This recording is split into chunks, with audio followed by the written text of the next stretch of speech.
비산산 공차경이연만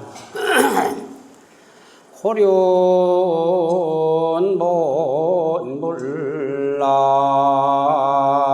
청천이로다나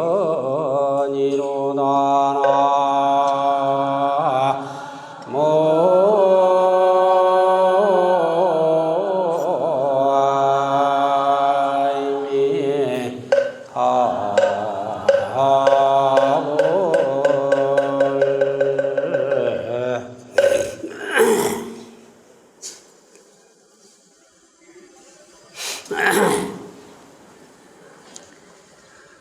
연비산산공차경. 산산이란 말은 원소이란 뜻입니다. 보름날 구름 한 점 없는 밝은 밤에 원소이가 산에 있으니까 좀 적적해. 그래서 원소이가 자기네 무리를 거느리고 산으로 위로 여행을 갔어. 올라가다 보니까 그 밑에 개천에 큰 소가 있는데 물이 맑고 깊고 그 물 속에 달이 비쳐 있더라. 보름달이기 때문에 달이 둥글고 또 깨끗하고 아름답고 너무 좋아서 그 달을 건지려고 원수이끼리 회의를 해서 우리 혼자 안 되니까 여러 대중이 한 사람은 든든한 나무에 팔을 꼭 잡고 있으면 그 다음부터 팔을 이어서 둘째 사람이 첫째 사람 손을 잡고 셋째 사람이 둘째 사람 손을 잡고 요새 같으면 임간띠를 만들어서 그래가지고 물속에 있는 달을 건지려고 연비산산공차경이라 팔을 이어서 원숭이들이 공차경이라 물속에 있는 달을 건지려고 공연히 애를 쓰고 있어. 그걸 건지려고 그만 온통 상당한 수는 물속에 들어가 있고 무슨 잠수부처럼 이래서 그 건지려고 애를 쓰는데 호륜본불락 청천이로다. 고륜이란 말은 외로울 꽃자 수리바구연자. 고륜은 달이란 뜻입니다. 달은 본래 애초부터 청천에서 맑은 높은 하늘에서 물속에 떨어진 적이 없더라. 그렇다면은 물속에 있는 달은 무엇이고 허무에 있는 달은 무엇이겠느냐? 우리는 망상 집착 때문에 분별심이라든지 탐진치라든지 이런 청정하지 못한 마음 때문에 아까 노래 가운데 홀로 선 연꽃처럼 청청하다거나 고상하지 못하고 탐진치 삼독이 마음에 그만 뒤섞여 해가지고 잡동산이 같은 그런 마음이 우리 중생심이다. 그래서 망상 집착 때문에 허공에 있는 달도 제대로 못 보고 허공에 있는 달을 모르기 때문에 물속에 있는 달이 진짜인 줄 알고 그놈을 건지려고 팔을 이어가지고 수십 마리가 물까지 닦고 물 속에까지 들어가서 달을 붙잡으려고 아무리 애를 써봤자 분명히 물 속에 달이 있기는 있는데 달이 손에 잡히질 않아. 이게 무슨 뜻이냐? 우리는 이 현상계를 세간만사를 진실은 보지 못하고 허상만 보고 있다. 허상이라고 하는 게 우리가 눈으로 볼 수 있는 삼라만사입니다. 허상만 보고 실상을 보지 못하기 때문에 결국은 헤매고 허상을 내가 만들려고 애를 쓰고 심지어 안 되면 부딪히고 싸움을 하고 죽이기도 하고 그렇게 해서 만들어 놓고 나봤자 나중에 보니까 그것도 아무것도 아니더라고 하는 이래서 부처님이 건강경에 범소유상이 계시허망이니라. 모든 있는 바 우리가 볼 수 있는 빛깔과 모양이 있는 색상이 있는 것은 전부 다 허망하다. 또 건강경 저 끝에 가면 일체유의법은 영몽환보령이라 그랬습니다. 일체 모든 하염이 있는 법 만들어서 이루어내고 볼 수 있는 유의법이라 무의법이 아니고 정신으로 만드는 것은 무의법인데 육체로 조성해 만드는 것은 전부가 유의법이다. 모든 유의법은 같고 물거품 같고 그림자 같고 번개불 같고 이런 등등 잠재적인 것이 영화 하나도 없다고 하는 것은 우리들에게 실상을 보여주신 내용이시다. 그래서 우리가 불문에 들어와서 입문해서 부처님 제자가 돼서 열애의 집에 들어와서 열애가라고 하는 부처님의 집에 들어와 가지고 부처님의 식구가 됐다. 부처님의 식구가 됐다는 말은 불자가 됐다는 얘기입니다. 한 가정에 모이면은 아들과 딸, 며느리와 손자 뭐 등등 내외간 모두가 다 한 식구예요. 식구에서 벗어날 수가 없어. 우리는 부처님의 집에 들어와서 부처님의 식구가 돼서 불자가 됐다. 이래 선남선녀라. 부처님의 딸, 부처님의 아들 거기에 선남선 착할 선자가 붙어서 나쁜 아들이 되지 아니하고 나쁜 딸이 되지 아니하고 착하고 아름다운 딸과 아들이 되는 것이 우리는 훌륭한 불자라고 할 수가 있고 그런 사람만이 복을 많이 지을 수가 있다. 그럼 우리가 불문에 들어와시면은 먼저 알 게 무엇이냐? 부처님을 알아야 돼. 우리는 부처님의 역사에 대해서 부처님의 정기에 대해서 그건 바삭하게 자란 뭐 공부도 많이 해가지고 해서 부처님은 뭐 언제 눈비리 고원에서 실달태자로 태어나고 어머니는 마야 부인이고 아버지는 정반화이고 뭐 절절절절 뭐 외우는데 이거는 부처님의 행적이요 바로 부처님의 역사다.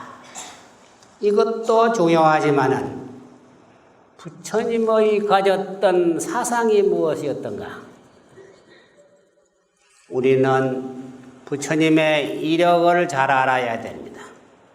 부처님이 이력이라는 건 불교의 역사뿐만, 불교사뿐만 아니라 불교의 사상이 어떤 것인가 하는 그것을 알아야 실상을 아는 것이고 부처님의 역사를 행적을 아는 것은 결국은 외상이요 그거는 허상에 불과하다.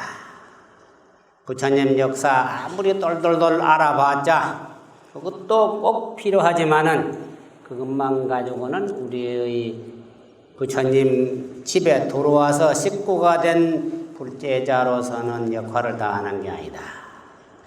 부처님의 역사 사상은 어디에 있느냐?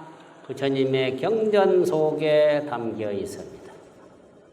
부처님의 경전을 내놓고는 실달태자도 없고 석가모니도 없고 불교라고 하는 것도 없고 대한불교 조계종이라는 것도 아무것도 없고 중도 없고 속도 없고 뭐 신자도 없고 스님도 없고 아무것도 있을 수가 없다. 경만 있고 문자만 있고 그 사상이 표현되지 아니하면은 그 정신이 퍼지지 아니하면은 그 교는 죽은 송장과 다를 바가 없다.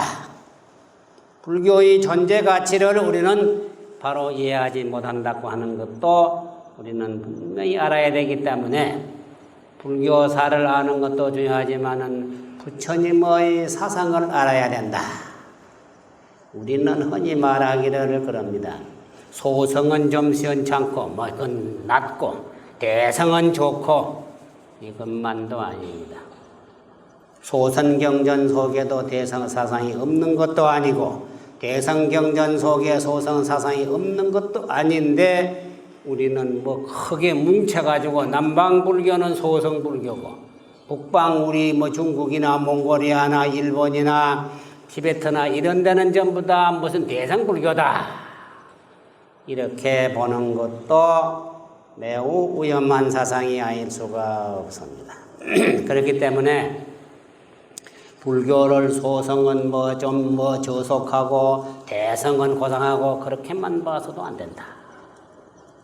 부처님의 이력은 부처님이 탄생에부터 사문유관상으로 팔성성도로 이루어지지만은 부처님의 사상은 경전에 있기 때문에 그 경전 전체를 일대시교라 그럽니다. 부처님의 한평생 80평생을 걸어가신 것을 시대별로 나누어 놨다. 그래 시교라 그래요. 시교란 말은 크게는 한 5단계로 나누었다. 우리 사람도 한 4개로 나눕니다. 유아시, 또 소년시, 청년시, 노년시, 그 다음에는 없어. 왜 없느냐? 죽어버리기 때문에 없는 겁니다. 그 다음에 늙은 다음에 더 산다면 그 다음에 뭐가 또 있어? 뭐가 있냐? 갱생이 있을 겁니다. 다시 태어난다. 이래서 부처님의 그 사상경전을 5시로 나눈다고 할 때 우리는 흔히 그만 소성 대성으로만 보고 그렇게 하는 것도 자상한 우리의 안이 아니다. 그래서 부처님께서 뭐 출가해가 그런 거 수도하는 건 다 그만두고 그 다음에 설산에서 수도해가지고 그 다음에 나벌 8일날 깨달았어. 깨달으신 다음에 부처님이 된 게란 말이야. 그래서 우리가 흔히 말하기를 제일 처음에 부다가야 보리수 밑에서 화엄경을 설하시니까 너무 그 교리가 오묘해가 깊고 깊어가지고 그 말씀을 이해하는 사람이 거의 없어.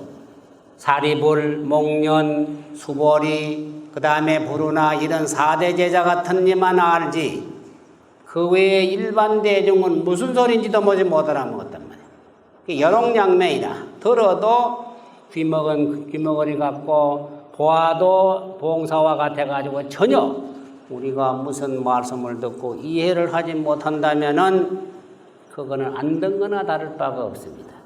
듣고 이해한 다음에 문제가 이익이 생기든지 해가 생기든지. 그러니까 부처님이 보니까 이걸로 안 되겠구나. 근기가 수준이 대중들의 수준이 안 되기 때문에 자기의 설법하는 기준을 다 낮추었어. 강의할 내용을 좀 낮추었단 말이야. 누구나 좀 들을 수 있도록 맨 높은 걸 설했는데 아주 박사과정을 설했는데 모르니까네 아주 팍 낮춰가지고만 어디로 갔느냐 하면 그만 저기 유아원으로 갔단 말이죠. 유아들에게는 좀 아무 게 없어. 그냥 과자 주고 놀이개 주고 말이야 놀아주고 뭐 이게 최고예요. 그게 무슨 뭐 철학이 어떻고 뭐 역사가 어떻고 해봤자 그거 별 볼 일 없단 말이야. 그래서 우리가 쉽게 말할 때는 부처님께서는 최초에 녹야원에서 오비구를 위해 가지고 고진멸도 사성제법을 설했다고 하지만은 그래서 고진멸도 그 오비구를 설한 그 사성제법문이 소성법문의 요체다.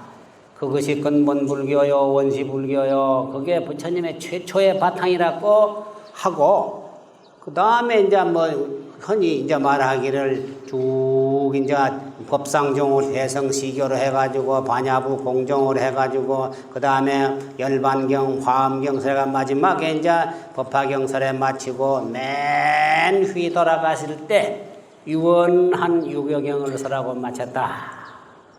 이래서 고진멸도 사성제가 부처님의 최초 설법이라고 하지만은 그런 건 아닙니다.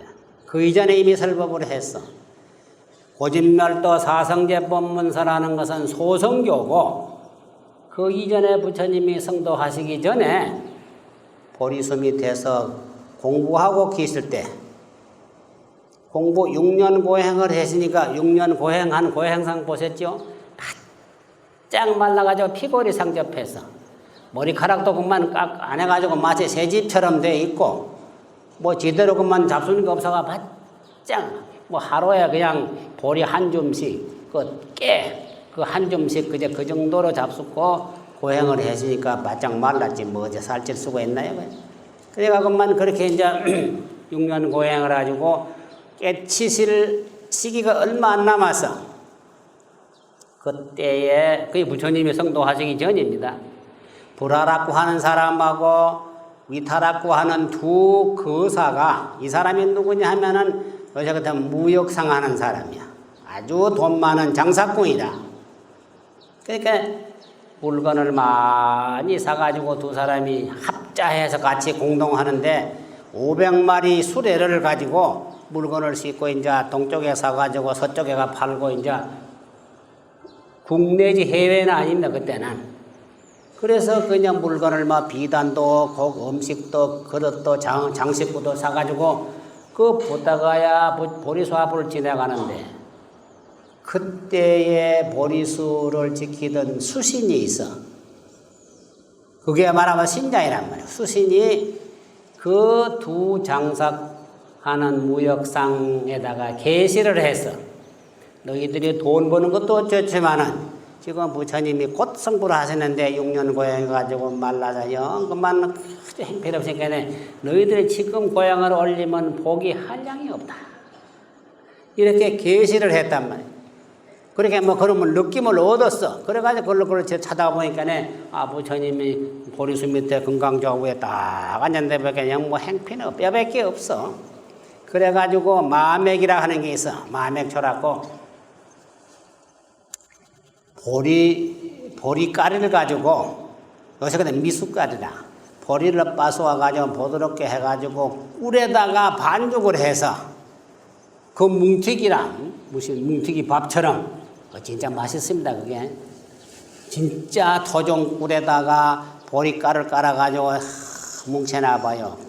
요새는 최고 요리입니다. 그게 그보다 더 좋은 맛도 좋고 영양가도 있고 그거를 저거가 먹는 게 이제 말은 그냥 보리미기고 그 사람이 먹는 그걸 부처님에다 올려가 잡수라고 절을 하고 받아달라고 그랬단 말이에요. 그 부처님이 우리가 볼 때는 선우목녀가 이런 선화에 부처님 모욕하시는 할 때 우유를 올려가지고 그 이전입니다. 그건 성도할 때 한 다음이고 그래서 부처님이 복을 지어주기 위해서 그걸 다 잡수었어. 받아 잡수었단 말이야. 잡수건 그만 그 법문을 좀 해줬다면 뭐 했는지 그건 모르겠어. 해주니까 너무 그만 감동을 받아가지고 그때 내용이 있긴 있어. 임천인과교라고. 그런 이제 법문도고 가야 되는데 그 있을 수는 없잖아. 장사꾼이니까. 부처님 지금 우리가 가면 언제 뵐지 모르니까 우리가 어디 가서 좀 앞으로 정해진 곳에다가 부처님 어떤 상징물을 모셔놓고 항상 절도 하고 추모하려 하니까 하나 기념물을 주십시오. 그랬단 말이냐. 그게 줄 게 있어, 그게 돼. 고용하고 있는데 있을 게 있나? 그래가지고 머리카락을 좀 자르고 손톱을 좀 잘라가지고 깎았단 말이야. 줄 게 없어. 뭐 옷도 벗어줄 게 있지만 옷도 뭐 지대로 뭐 있겠어. 벗어주면 당신의 발가벗고 뭐 되겠어. 어떻게 머리카락하고 손톱 발톱을 잘라가지고 이거를 가져가서 탑을 조성하라. 탑을 뭐 크게 저기 하든 간에 못에 넣고 너가 기념을 하라. 그래 그걸 받고 보니까는 영시하지 기분이 뭐 반갑질 않아. 뭐 손가락에 무슨 반지를 하나 주든지 말이야. 염주 하나 주든지 염주가 뭐 있어야 주지 말이야. 뭐 그런 거 하나 안 주고 기껏해야 머리카락과 손톱을 주니까네. 아이고 부처님 그때는 부처님도 아닙니다. 성자시여 그래 성자시여 이런 것은 세간에 가장 천한 물건이고 버리는 물건인데 왜 이런 걸 주십니까 하니까 야 이 사람아 그것이 세상에는 천하고 나쁜 물건이지만은 그걸 아주 이 세상에 가장 복전이 되고 아주 그걸 잘 모시면 복이 한량이 없고 신심이 나고 할 테니까 그런 생각하지 말아라 이렇게 말씀해. 그걸 받아가지고 가가지고 그 뒤에 늘 모시고 있다가 탑을 조성을 자기 돈이 많으니까 그 탑을 조성한 탑이 조발탑이라 손톱 조자하고 털럭 머리카락 팔자야. 지금도 있습니다. 그래서 그때 일러주신 법문이 뭐냐? 그때는 고진멸도 사성제설 하기 전, 성불 하기 이전 수도하고 계실 때란 말이에요. 인천인과교라고 뭐였냐면은 이 세상, 인간 세상에 날라면은 5개를 지켜야 한다. 5개를 지켜야 한다. 5개 못 지키면은 인간상에 사람 되기가 그래 힘들다. 막 살생아. 5개 있잖아요. 살생하지 말아라. 그 다음에 도둑질 하지 말아라. 또 사음, 간음하지 말아라. 또 거짓말 하지 말아라. 술을 마셔가지고 그만 취하고 그러지 말아라. 5개란 말이에요. 인간의 사람 몸으로 태어나려면은 5개를 지켜야 한다. 그 다음에 천상에 가서 태어나려면은 10선을 닦아야 하느니라. 10선. 10선도 역시 몸으로 살생, 투도, 망어, 연하는 거, 그 다음에 마음으로 탐진치 안 부리는 거, 입으로는 양설하고 기어, 망어 있잖아요. 그 10가지, 10악어. 그거 안 하면은 천상에 태어난다. 그때 설하신 법문이 인천인과교라고 인간에 태어나려면 5개를 지켜야 되고 천상에 태어나려면 10선을 받아야 한다. 우리는 자기가 서해 있는 입장하고 자기 주변하고 현실과 부합이 돼서 그것을 벗어나려고 하는 생각이라야 간절하지. 자기의 기준, 자기의 근기하고 동떨어진 법문이라면은 학계 학생들에게 가장 높은 박사과정의 과목을 가장 낮은 유치원생한테다가 강의를 한다고 하면은 이게 맞질 않아. 이게 말하자면 투합하잖아. 스승의 가르침하고 제자의 받아들이는 거하고 맞지 않기 때문에 결국은 아무런 이익이 없다고 하는가. 우리 현실에 있어서 최고의 법문은 참 원교라고 하는 거, 법화경 사상 이런 게 있지만은 그것을 소화를 다 못하면은 우리는 소화 못하면 몸에 이익이 없어. 음식을 먹으면 몸에 소화가 돼야 몸에 영양을 취해서 이익이 있지. 암만 좋은 음식을 먹어도 소화가 안 되고 그만 토한다거나 설사한다거나 배탈 난다거나 뭐 해버리면 그거는 이익이 몸에 이익이 없다고 하는 거. 그래서 부처님이 그 인천인과교 다음에 아까 사성제 법문이라고 하는 게 결국은 이제 그 고진멸도란 말이야. 그러면 최초의 설법은 아까 두 거사를 위해서 설했고 두 번째 성도해서 처음으로 설하신 것이 고진멸도 사성제 법문이라고 하는 이런 게 최초는 그래서 그 두 비구하고 그 다음에 5비구고 45년간 설법을 했습니다. 설법하는 그 내용이 뜻이 뭐냐? 그게 뭐냐? 부처님의 사상이다. 그러면 경전이 가지고 있는 내면의 세계는 부처님의 사상이고 또 부처님이 평생에 80평생 동안에 사신 살아가신 거, 그것은 부처님의 행적이라고 하는 거. 부처님은 태어나고 궁안에 있다가 출가해가지고 수도하고 깨치고 그 다음에 45년간 동서남북으로 다니면서 설법을 해가지고 교화한 것, 이런 등등이 전부 다 행적이다. 그래 하고 나서 마지막 설법이 뭐냐 하는가. 그거는 화엄경도 아니요 열반경도 아니요 법화경도 아닙니다. 유교경이라고 하는 짧은 경이 있습니다. 부처님이 그래서 80세 되던 2월 15일 날 자정입니다. 밤중에 적적한 때입니다.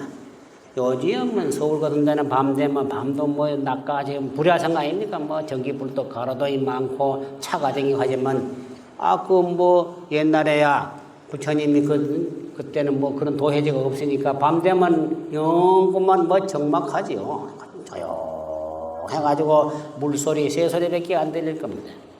그때에 구시나가라 하는 부처님의 열반하신 곳 아닙니까? 구시나가라 그 강가에 나무가, 사라나무가 있는데 사라나무가 8그루가 있어. 동쪽에 4그루, 서쪽에 4그루, 사상팔척이라고 그 중간에 떡 누웠습니다. 머리를 북쪽으로 하고 발은 남쪽으로 하고 그렇게 해시면 동쪽은 덩지고 서쪽을 보고 누운 겁니다. 옆으로 누워서. 이게 우협이라고. 우리가 잠자는데 우협잠이 최고입니다. 오른쪽으로 누워 자야 제일 건강에 폐 부담이 없고 아주 몸도 편안하고 잠도 잘하고 좋다는 겁니다.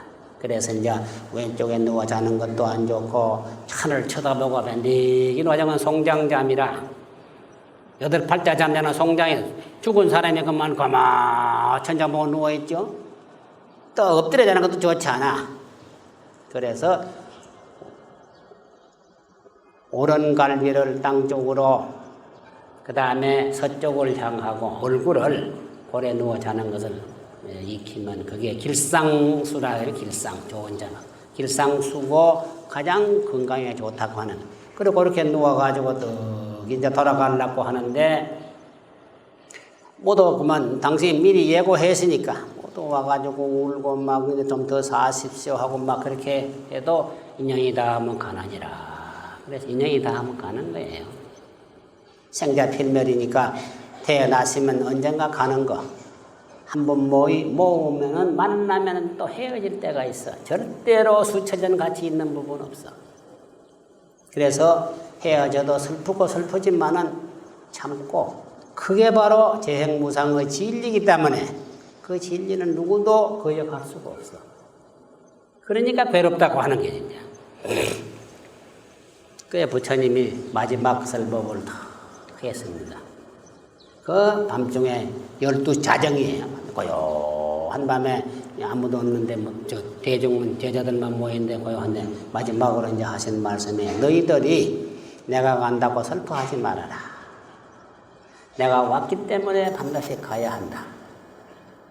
왔으면 가야 하는 법이 있습니다. 오기만 하고 가지 않는 법은 없는 거. 태어나기만 하고 죽지 않는 법은 없다는 거. 그게 부처님의 가르침입니다. 그래서 그걸 재행무상이라 그래요. 무상하다. 그렇다고 해서 만일에 무상하고 허망하니까 내 그만 세상에 나고자가 돼가지고 할 일도 안 하고 말이야. 그만 들어 누워가지고 있으면 이거는 안 된다 이게. 그래서 하신 말씀이 아까 말씀대로 아까 그 두 거사한테 오개설 해줬거든요. 너희들이 내가 죽더라도 내가 설해 놓은 계율이 있느니라 그랬습니다. 제가 불자에게는 5개가 있고 사미스님에게는 10개가 있고 비구에게는 250개가 있고 비구니는 348개가 있어. 또 보살은 10중 48개 있잖아요. 이렇게 다 있는데 그렇게 많은 것보다도 5개만 잘 지키면 그게 근본이야. 그 나머지는 다 사실 좀 찢어놓은 것 뿐이지. 근본은 5개가 근본. 5개만 잘 지키면 우리 개를 잘 지킨다. 그래서 부처님이 마지막으로 너희들이 내가 간 다음에 개를 잘 지켜라. 개만 잘 지킨다면은 내가 세상에 더 살아있는 것과 조금도 다름이 없다. 이게 위사하라. 내가 살아있을 때는 나한테 와서 묻고 배우고 나를 스승을 삼았지만은 내가 간 다음에는 내가 설해놓은 계율로서 스승을 삼아라 하는 게 부처님의 사상이요 가르칩니다. 그리고 나서 간단하게 마지막 법문을 했습니다. 계를 지켜야 된다. 계를 지키는 것은 뭐와 같으냐? 그 다음에 비유를 들었습니다. 어떤 사람이 소를 먹이는데 목동이 소를 먹여. 요새 촌에 가면은 소가 많이 없지만 옛날에는 소가 많잖아요. 오후 되면 소를 먹이는데 소를 먹이려면 그냥 내버려두면 안 돼. 소 이까리를 꼭 쥐고 따라다녀야 한다. 또 회초리를 들고 길로 바로 안 가면은 때려줘야 되고 또 필요하면은 소 입에 끼우는 먹거리가 있어. 그거 모를 겁니다. 한 번에 못 뜯어. 나 길 가다가 길가에 있는 논에 곡식 뜯어먹지 못하게 입마개를 해놓는다. 꼼짝 못하게. 그래서 소를 먹이는 것과 같이 하라. 집장시지하라. 지폐일을 잡고 소에게 패면 또 안 되잖아요. 축생을 패면 안 되니까 될 수 있으면 안 패고 바로 잡으면 된단 말이야. 그러니까 회초리를 딱 쥐고 있어. 네가 말 안 들으면 팬다는 게 있기 때문에 패면 나빠. 그건 이제 말하자면 요새 같으면 축생을 갖다가 혹사하고 하기 때문에 그건 죄가 있지만 회초리를 들고 너희 바로 안 가고 이 옆에로 남의 밭에 들어간다든지 남의 곡식을 후쳐 먹으면 너는 팬딱 하는 거 미리 그만 딱 하면 못 한단 말이야. 그게 뭐야? 소 먹이는 게 뭐냐? 우리 마음을 소에다 비유한 겁니다. 그래서 남의 집 곡식밭이라든지 채전밭이라든지 그런데 침범치 못하도록 해야 하느니라. 그리고 또 한 가지 더 말씀을 해서 아까는 소에다 비유하고 또 말에다 비유해가지고 말이 아주 사나운 말이 있는데 이게 그만 길이 안 들어가지고 그만 막 날뛰고 이러는데 곱비가 또 없어. 그놈을 곱비 없는 놈은 모가지에 매놔도 힘이 더 쉬어. 그놈을 잡아 당겨가 잘 붙잡아 매야지. 그놈을 그냥 내둔다면 그만 끌려가면 안 돼. 잡아 당겨야지. 끌려가면 어디로 가느냐? 그놈이 가다 보니까 그놈 지도 구덩이에 떨어지고 끌려가는 사람도 같이 함정에 빠진다. 그걸 뭘 의미하는 게냐 하면은 우리의 마음을 소에 비유하고 마음을 말에 비유하고 마음을 원숭이에 비유했어. 우리 마음은 원숭이 같고 길들지 않는 말과 같고 미련한 소와 같아. 틀림없단 말이야. 그거를 지가 조련해야지. 누가 자꾸 조련하면 하기 싫고 기분만 나쁘고 안 돼. 이걸 뭐라 하느냐면 절복제재라 그럽니다. 절복을 하고 꺾어서 항복을 시켜서 제재한단 말은 못하게끔 탐심이 울컥 나면은 스스로 절복제재를 해야 고를 내면 안 되지 하고 하루에 3번 낼 것을 2번만 내야 돼. 그래가지고 2번 낼 것을 1번 내고 그 다음엔 안 내는 거. 탐심도 마찬가지예요. 탐심도 안 날 수가 있나? 안 나면 성자지. 거짓말. 나는 탐심이 없어 하면 거짓말입니다. 진짜 거짓말이에요. 있기 때문에 탐심이 좋은 거 보면 탐심 안 날 수가 없어. 그러나 그런 마음을 갖다가 제재하고 일어나지 못하게 하고 점점 적게 나게끔 하는 게 우리는 종교신앙이요 수행이다. 그 말이 그냥 내버려두면 잡아 당기지 아니하면 끌려가다 보면 그만 같이 말하고 자기하고 함정에 떨어져가 죽고 만다고 하는 거. 그러면은 소에 끌려가고 말에 끌려가 함에 떨어지는 이 몸띠만 한 번만 죽고 말지만은 마음을 방심을 해가지고 계도 안 지키고 함부로 죄를 지어놓으면 그 과보받는 것은 몇 생을 받을지 한량이 없다고 하는 거. 이 부처님이 그렇게 말씀을 했습니다. 그리고 부처님이 처음 성도해가지고 지혜의 눈 가지고 이 우주를 다 관해봐서 깨치고 나서 세상에 만사를 관해봤단 말이에요. 관해보니까네 유정무정이 본래 동체요. 법신에서 볼 때는 무정물하고 생명체하고 둘이 아니더라. 흙도 내 몸이요, 물도 내 몸이요, 바람도 내 몸. 우리 몸속에 지수화풍 4대가 들어있어. 또 숨만 끊어지면 글로 돌아가. 그래서 수행에서 한 사람이 성불할 때는 유정무정 자타가 일시에 성불하야지다 하는 이런 발언도 하고 있는 게 바로 그런 거예요. 내가 혼자만 성불하는 게 아니라 내가 할 때 고통받는 중생도 성불하고 무정들까지도 같이 성불한다는 거. 왜냐하면 분별이 없어져 버려요. 분별이 없기 때문에 너와 내가 없고 유정무정이 둘이 아닌가. 그게 바로 청정법신이다 하는 거. 그래서 부처님이 성도해가지고 탁 지혜 눈으로 관해 보니까 참 기가 막히더라 이게라. 모든 중생이 사람뿐만 아니라 모든 중생이 다 마음바탕 속에는 열애와 같은 부처님과 같은 지혜와 덕상을 갖추고 있어. 부처님 같은 지혜도 있고 부처님은 30 이상 80종호가 있습니다. 우리는 그렇지 못하잖아요. 부처님은 32가지의 아주 그 참 아름다운 모습이 있고 또 80가지의 또 묘한 종호가 있어요. 근데 우리는 그 못 갖추었기 때문에 무슨 정형을 해서 한단 말이에요. 원래 갖춰 정형할 게 뭐 있네? 정형하다 보면 또 잘못해가지고 또 망치는 수가 또 있어.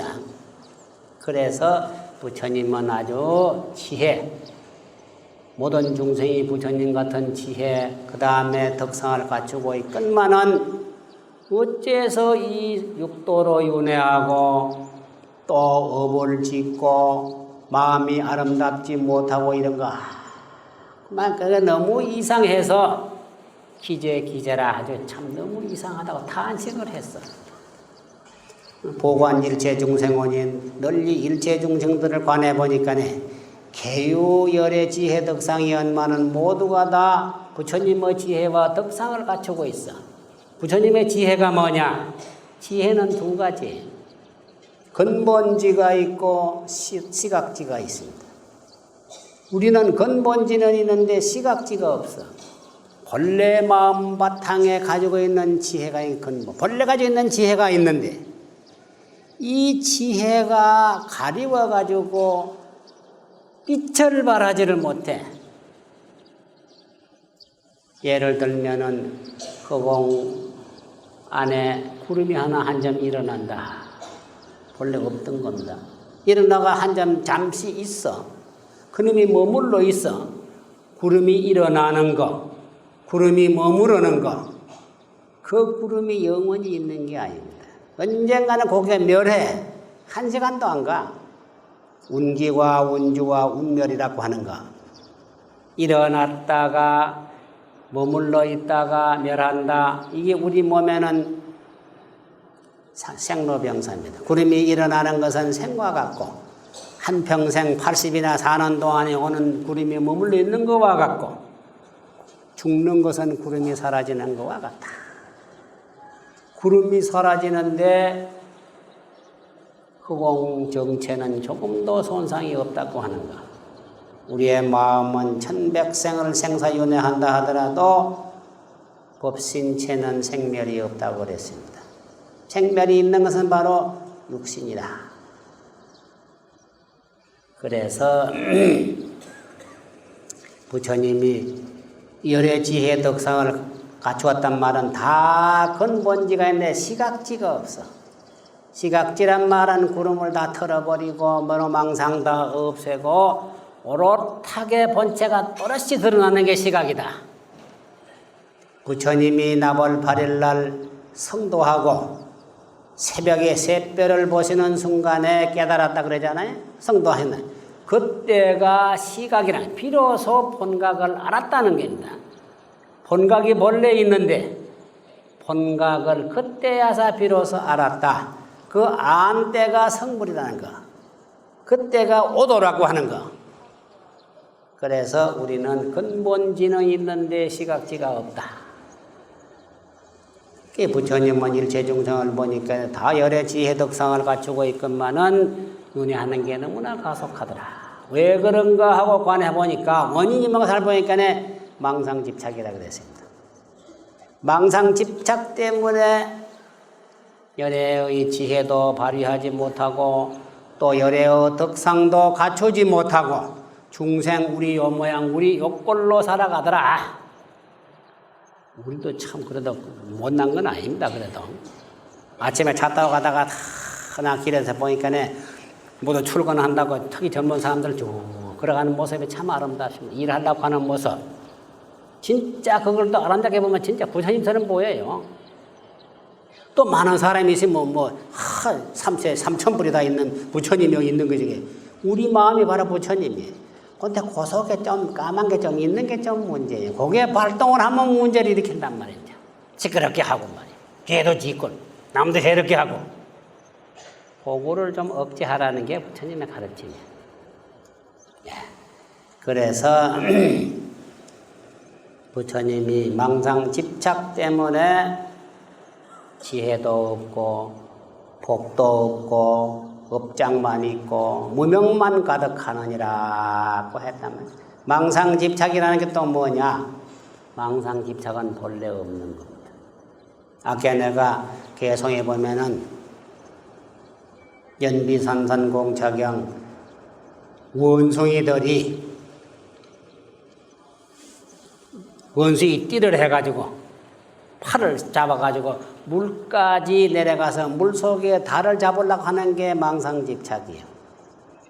바로 보지 못했다.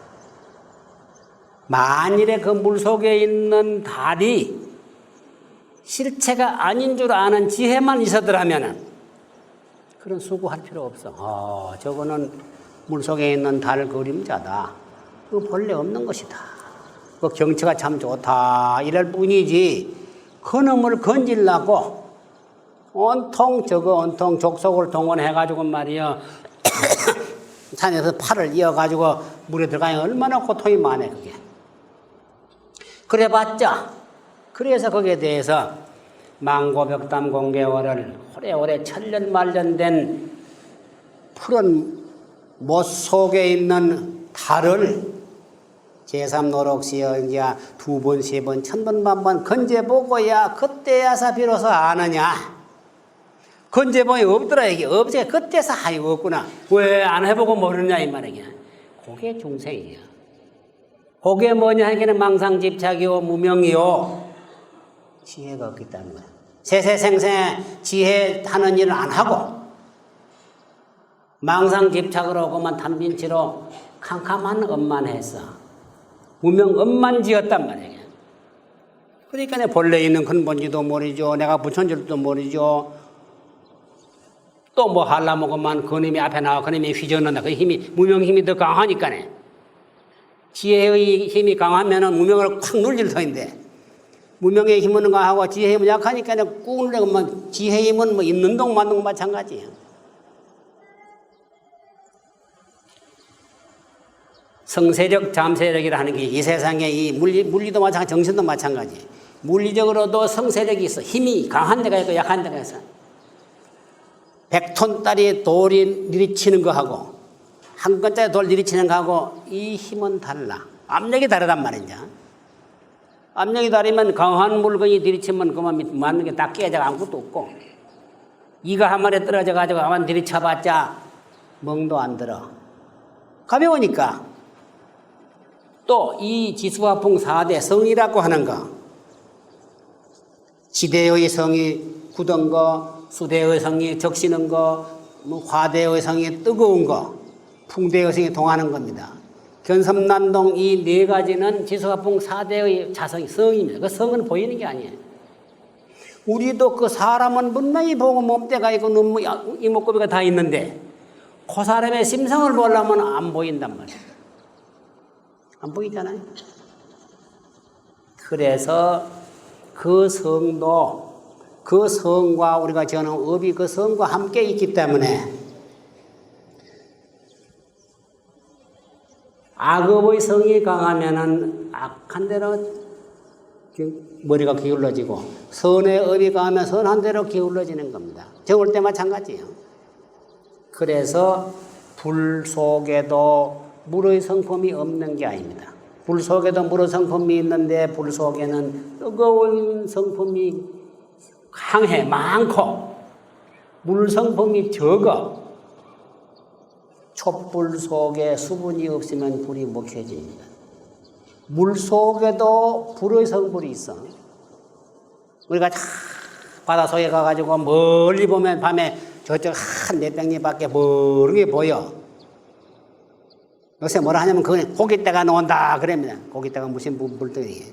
또 어떤 사람은 무슨 뭐 오징어가 나와. 오징어가 뭐 새까맣지 무슨 오징어 가슴에 새까맣게 없어. 그건 뭐 바로 게 뭐야. 바로 물 속에도 불의 성질이 있는 겁니다. 있는데 물 속에는 불의 성질이 잠세력이라 약해가지고 잠겨 있고 물의 성질이 강하기 때문에 물만 보이는 겁니다. 그래서 우리 중생에게도 착한 성은 영혼만 약하고 반야의 성은 약하고 우치의 성, 악의 성은 강하기 때문에 그 행동이 자꾸 나타나가지고 중생세계를 이루었더라. 그래서 중생세계는 괴로움밖에 없는 겁니다. 네. 더 됐네요. 예, 그래서 아까도 부처님의 그 경전이 소성교에서 최초로 성문영각 사제법문이 최초 설법을 하지만은 그 이전에 이미 인천인과교를 설했다. 마지막에는 수발 따라라 하는 그 제가 제자예요. 그 일을 위해 가지고 마지막 고양 받고 설법을 해줬다. 부처님의 최초 설법은 아까 두 보라하고 사탈라 하는 두 거사에게 먼저 최초의 설법을 했고 두 번째 설법한 것이 오비구다고 하는 거. 그래서 최초 설법을 할 때에 인천인과 인간에 태어나려면 사람답게 살려면은 오계를 지켜야 되고 이 세상보다 더 좋은 세상 천사에 태어나려면 십선행을 닦아야 한다고 하는 이게 바로 부처님의 인천인과 버록 근본 원시불교다. 그래서 이번에 우리도 탑 새로 세우는데 십청탑을 한다. 십성은 십선도를 상징을 한다. 어쨌든 우리는 우리 기준에 맞는 수행을 해야 올라가야지. 너무 자기가 그만 전혀 이해도 안 가고 안 맞는 것을 막 높은 데부터 올라가려면 사닥다리가 없이 올라가면 어쩌 죽어. 계단을 만들어야 되고 사닥다리를 해야 되고 이게 뭐냐면 점차 올라가는 55위 수행 점차가 있는 게라. 그게 가장 우리가 할만하고 이해할 것이 바로 오계십선이다. 또 어떤 스님은 그래요. 포교사 스님은 나한테 참 스님 좋은 말씀 하신다. 십선이라는 게 포교의 최고로 아주 그냥 또 법문 들으면 와다 그게. 와 고상한 얘기하면 멍하지요. 안다면 거짓말이다. 그 좋다니 듣는 게지 그냥.